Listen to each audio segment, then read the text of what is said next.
Ladies and gentlemen, I come before you today to deliver what many refer to as the contra SONA. However, I am not here today to counter all of what the President has said in his State of the Nation address last July 24, 2023. I want to deliver the realistic SONA, the more realistic report on the state of the Filipino nation with the people, the ordinary Filipino, as the focus. Let me start by congratulating the President for seriously discharging his constitutional duty to deliver the State of the Nation address. He obviously gave it his best. Before I proceed, allow me to extend our prayers to the more than 2 million Filipinos affected by the strong Typhoon Egay. Our condolences to all those who lost loved ones.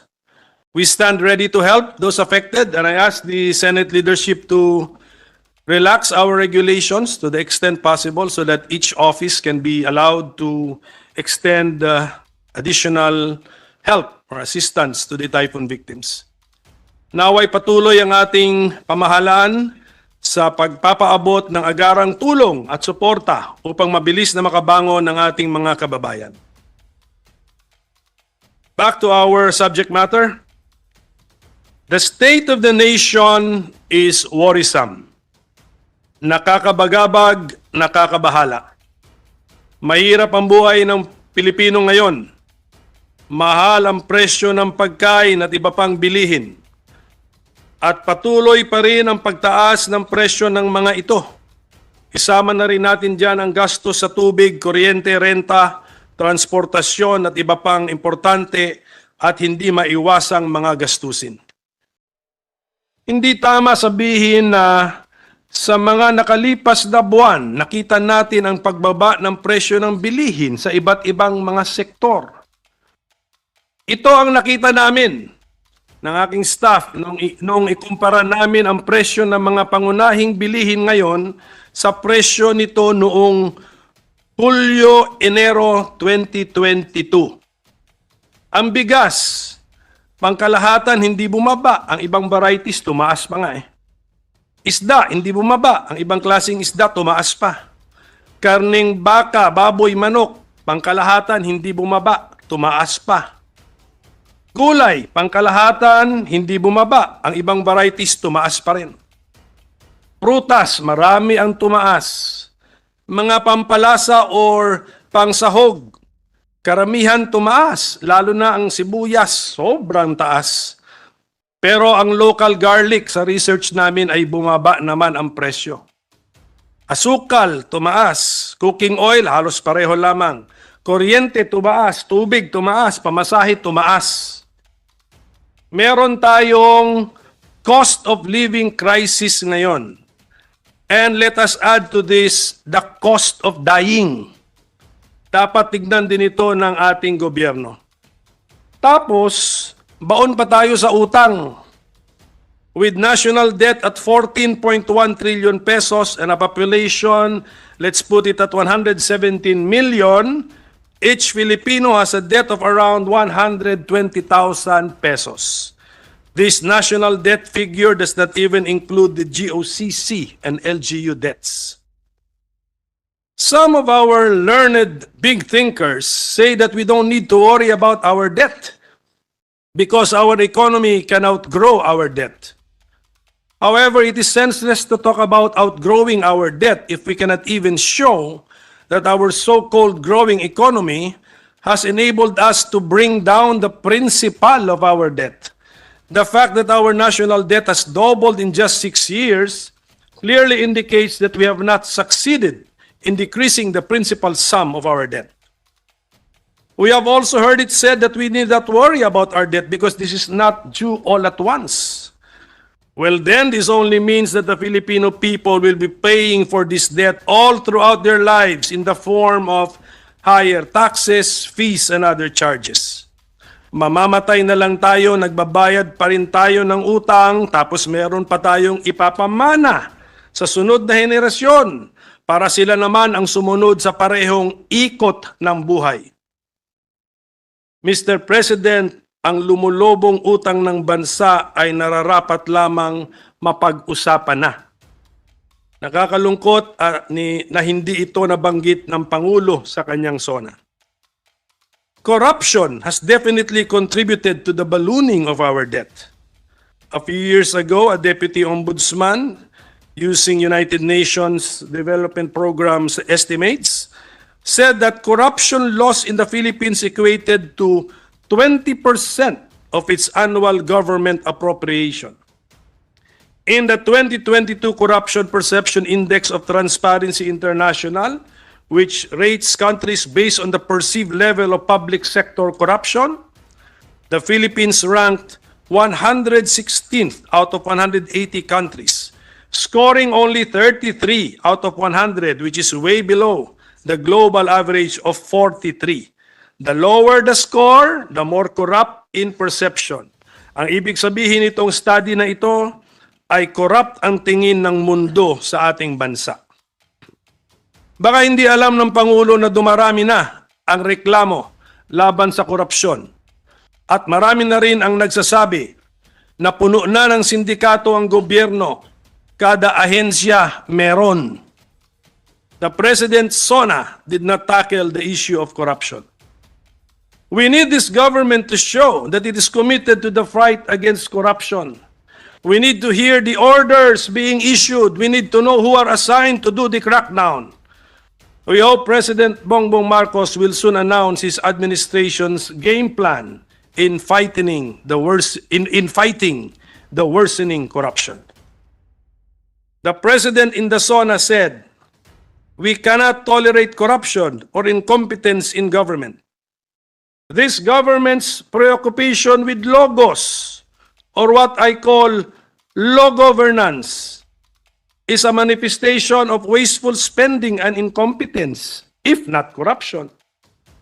Spending millions of pesos for slogans and logos is indicative of misplaced priorities.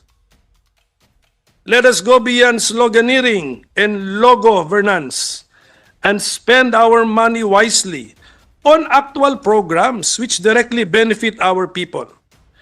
If our government leaders feel the itch to spend money but don't know where to spend it on, don't spend on new slogans and logos. Instead, I suggest that they contribute the amount to addressing our more pressing concerns like increasing our food production, addressing our education crisis, improving our health services, lowering our energy cost, taming inflation, eliminating injustice, providing jobs, fighting crime and corruption, supporting our creative industries, multiplying connectivity, among many others.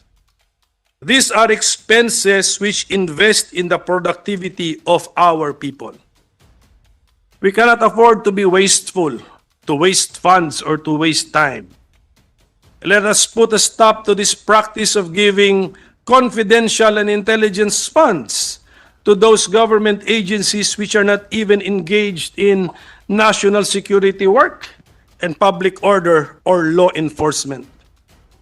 Let us remember that this administration has allocated a whopping 10 billion pesos in Filipino taxpayers' money to the confidential and intelligence funds of various government offices in the 2023 national budget.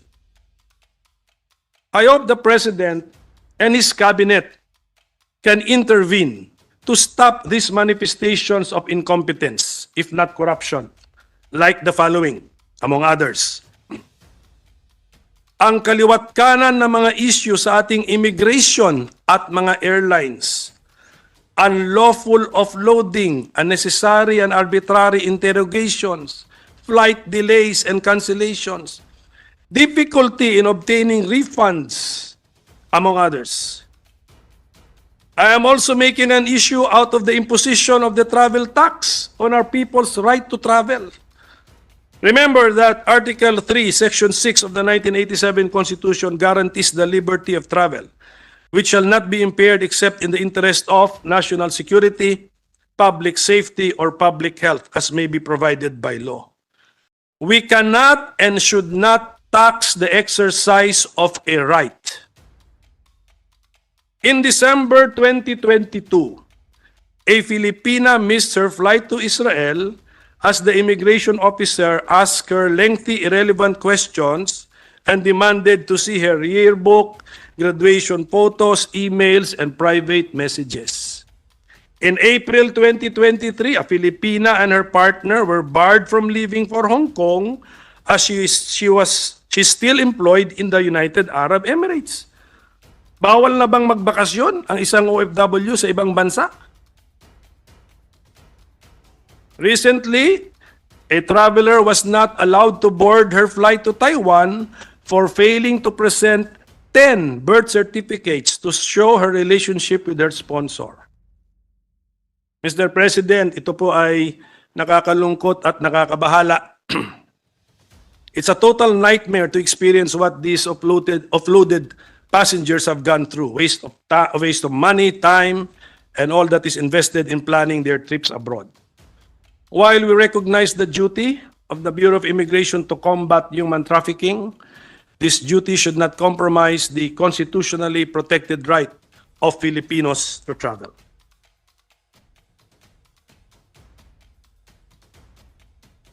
Ang mga kapalpakan sa Land Transportation Office or LTO. Various controversies have plagued and continue to plague the LTO. Hindi maasahang online portal and computerized systems, matagal na paghihintay at backlog sa lisensya at plaka bukod pa sa iba. As of June 2023, the backlog in the license plates has surged to approximately 690,000. There is an allegation that since 2017 up to the present, only one supplier has won LTO's yearly contracts for the supply of vehicle license plates and other related goods, and that the license plates order management system is privately owned and by a foreign corporation. Only the supplier who has access to the OMS can generate the QR codes required by the system. Talk about system capture. In order to address the shortage in driver's license cards, the LTO has resorted to considering the paper-based official receipt as a temporary driver's license. Issues plaguing the LTO's IT infrastructure are yet to be addressed and solved. The experience of the LTO is one of the best examples of the loopholes, the money-making opportunities in digitalization. We also have the case of collapsing bridges. In 2020, we encountered a number of bridges collapsing. San Juan Bantilan Bridge connecting Batangas and Quezon, Borja Bridge in Bohol, Carlos P. Romulo Bridge in Pangasinan, and many others. The collapse of the Clarin Bridge in Bohol injured 23 and took the lives of 4 people. And then just recently, the Malamba Bridge being built in Davao City collapsed, resulting in 5 deaths and 2 injuries. The PNP's involvement in illegal drugs and failure to solve, hence deter killings. In October 2022 in Manila, authorities confiscated 990 kilograms of shabu with an estimated value of 6.7 billion pesos. 50 police personnel, including high-ranking officials, were found to be involved in the anomalies and massive cover-up in the operation. On November 26, 2022, 5 persons, including a minor, were killed in a shooting and hacking attack in Barangay Songko, Lantapan, Bukidnon. Unsolved. On June 14, 2023, the Fausto family was massacred in Himamaylan City, Negros Occidental. Unsolved. On July 1, 2023, 2 village officials were shot dead in Barangay Baganihan in Marilog District, Davao City. Unsolved. Sobrang dami pa ng mga kasong patayan at karahasan na hindi pa nalulutas. Maubusan tayo ng oras kung babanggitin natin lahat ng mga ito. Justice remains elusive. Just recently, the DOJ junked a murder case filed against policemen.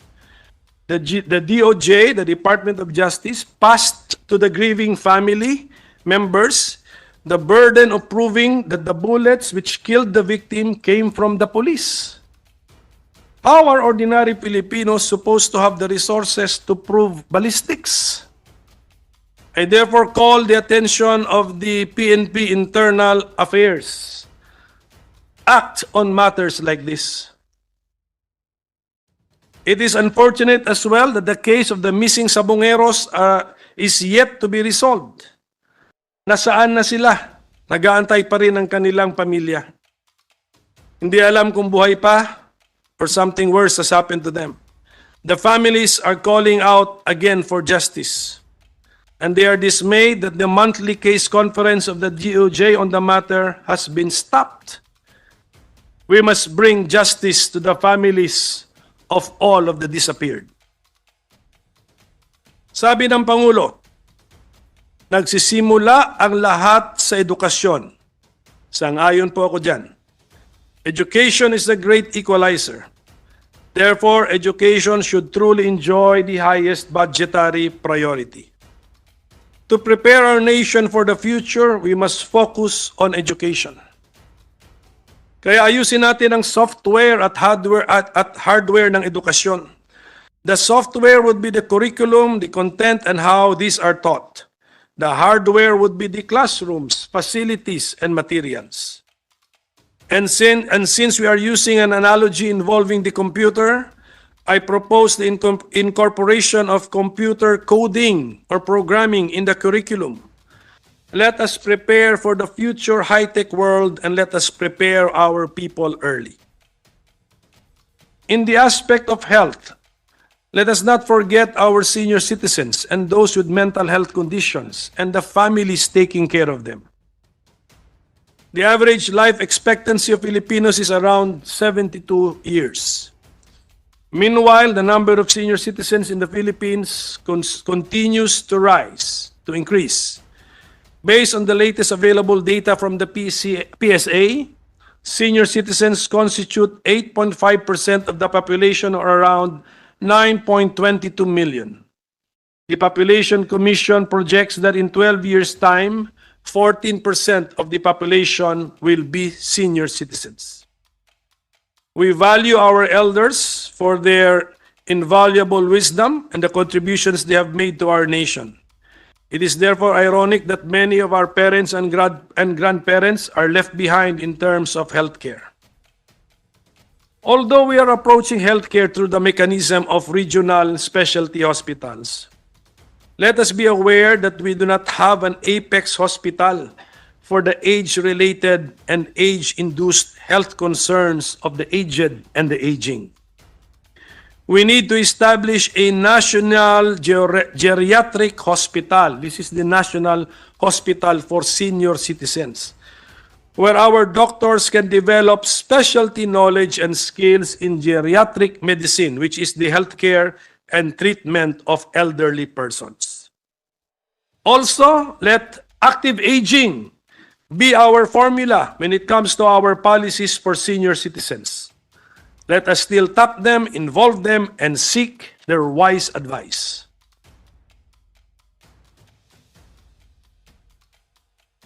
Families taking care of persons with mental health conditions must be given assistance and support in addition to the exemption from VAT of certain medicines. And let us extend this assistance to the schools, orphanages, and other entities like charitable organizations which are focusing on this neglected and close to invisible segment of our society. Ito, aktual na reklamo ng isang nanay na dalawa ang anak na autistic boys. Nalaman niya na ang PWD na dependent ng isang SSS member ay may benefits din pala. And I will now quote her. Ang medyo hindi maayos, sir, ay yung requirement na recent medical certificate kasi hindi kami masagot ng maayos kanina. Sabi po, dapat doktor sa brain dahil sakit daw ang autism. So sinabi naming na hindi sickness kundi disorder. And the boys are eligible dahil lifetime ang condition nila. We told them ang autism ay hindi naman gagaling at papaano ang families na hindi makaka-provide ng recent na medical certificate from a development pediatrician dahil sa napakamahal at hindi agad-agad na appointment. As usual po, ang sagot sa amin yun daw ang requirement nila. Nakakalungkot, di po ba? Kasi families like us really need these benefits. So it means, habang hindi nakaka-comply sa requirements, hindi makaka-file ang family ng benefits kahit kailangan na. This is also proof na hindi talaga nauunawaan ng karamihan ang kondisyon ng mga batang tulad nila. End of quote. Those two boys have already been diagnosed to be within the autism disorder spectrum. But the SSS requires a recent medical certificate. Let us not have programs for the needy only on paper. Let us understand the spirit and purpose behind these programs and implement them in good faith without putting unnecessary obstacles along the way which actually defeat the very objective of the program.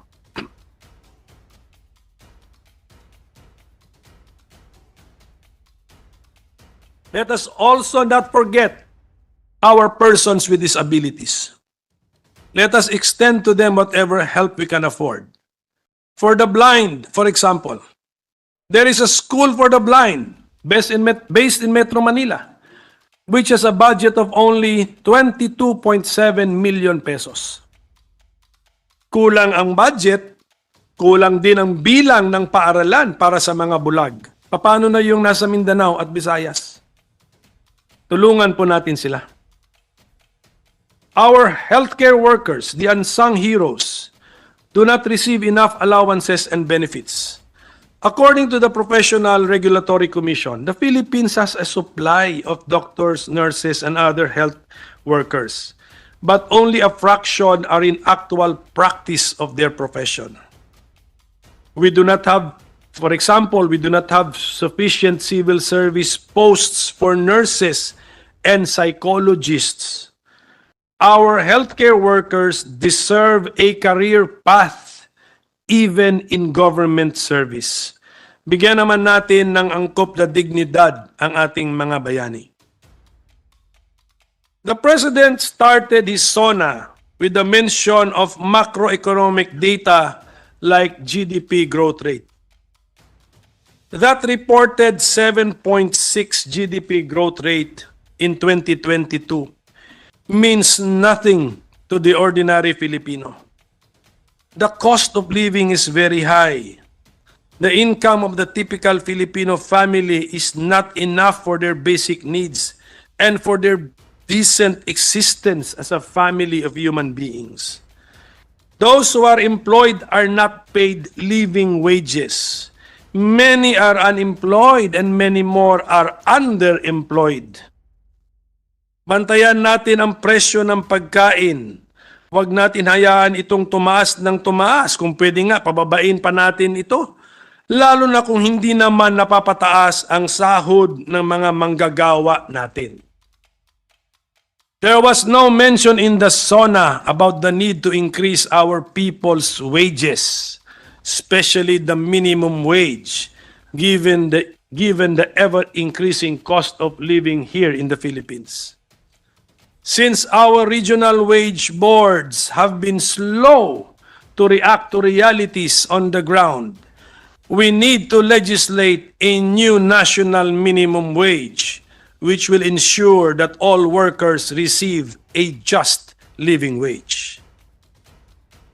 I have grave doubts on the reported 95.7% employment rate. That leaves us with only 4.3% unemployment rate. At that rate of unemployment, the Philippines can be considered a fully employed economy.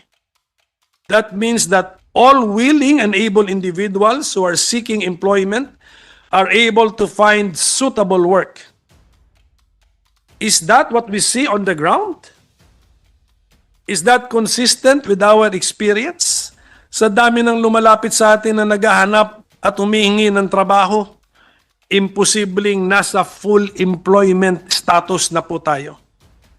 Sa aking opinyon, merong mali sa pagkolekta natin ng datos.